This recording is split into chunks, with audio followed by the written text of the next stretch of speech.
Clan eliminate বা নিজের ক্লানকে নিজেই ধ্বংস করে দেওয়া।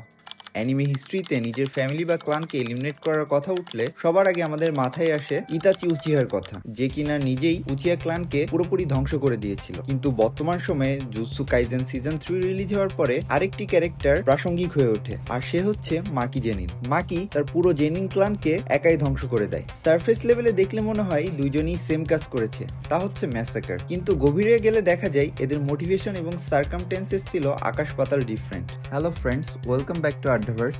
আজকের ভিডিওতে আমরা এই দুই লেজেন্ডারি ক্যারেক্টারের ক্লান ম্যাসাকারের পেছনে সাইকোলজি এবং ডিফারেন্সটা ব্রেকডাউন করব।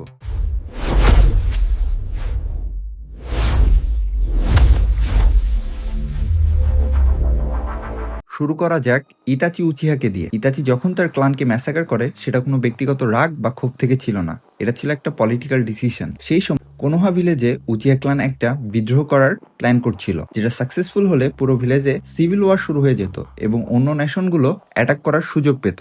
এটা যখন ক্লান এল্ডার্সটা টের পেয়ে যায়, তখন তারা গোপনে একটি মিটিংয়ের আয়োজন করে। তৎকালীন থার্ড হুকাগে হিরুজন স্যারুতোবি চেয়েছিলেন আলোচনার মাধ্যমে বা ডিপ্লোমেসি দিয়ে সমস্যার সমাধান করতে। তিনি ইতাচিকে টাইম দিতে চেয়েছিলেন, কিন্তু সিনারিও চেঞ্জ করে দেয় দানজো।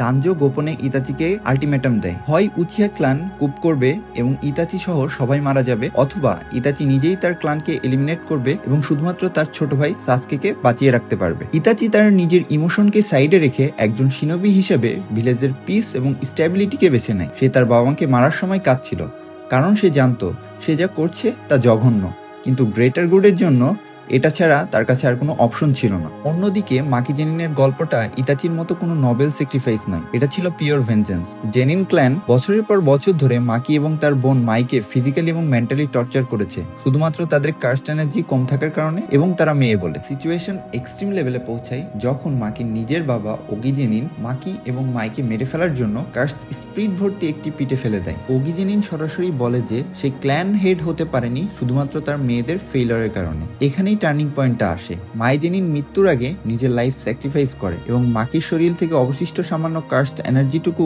সাথে নিয়ে যায়। এর ফলে মাকি হ্যাভেনলি রেস্ট্রিকশন ফুললি কমপ্লিট হয় এবং সে তোজি ফুশিগুরোর মতো এক দুর্দান্ত ফিজিক্যাল পাওয়ার পেয়ে যায়। মাই জেনিনের শেষ কথা ছিল ডিস্ট্রয় এভরিথিং, ব্যাস।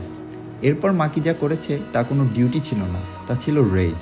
সে তার বাবা ওগি জেনিনকে এক কপে শেষ করে এবং পুরো জেনিন ক্ল্যান, তাদের স্পেশাল ফোর্সেস, এমনকি তার নিজের মায়ের কাছে গিয়েও সে থামেনি। মাকির মা, যে কিনা সবসময় সাইলেন্ট ছিল, মৃত্যুর আগে মাকিকে রেকগনাইজ করতে বাধ্য হয়। মাকি জেনিন ওই দিন প্রমাণ করে যে সে আর হিউম্যান নেই, সে একটা মনস্টারে পরিণত হয়েছে, যে তার অতীতে করা অপমানের প্রতিশোধ নিচ্ছে। সো বেসিক ডিফারেন্সটা এখানেই। ইতাচি তার ক্লান ধ্বংস করেছে লজিক অ্যান্ড পিসের জন্য, যেখানে তাকে ফোর্স করা হয়েছিল, সে ছিল সিস্টেমের ভিকটিম। আর মাকি তার ক্লান ধ্বংস করেছে কারণ সিস্টেমটাই তাকে রিজেক্ট করেছিল। মাকি ড্রাইভেন ছিল ইমোশন এবং রিভেঞ্জ দিয়ে। ইতাচি চেয়েছিল ভিলেজকে রক্ষা করতে, আর মাকি চেয়েছিল তার উপর হওয়া অন্যায়ের বিচার নিজের হাতে তুলে নিতে। তোমাদের কাছে কার রিজনটা বেশি জাস্টিফাইড মনে হয়, ইতাচির স্যাক্রিফাইস নাকি মাকির রিভেঞ্জ? কমেন্টে অবশ্যই জানাবে।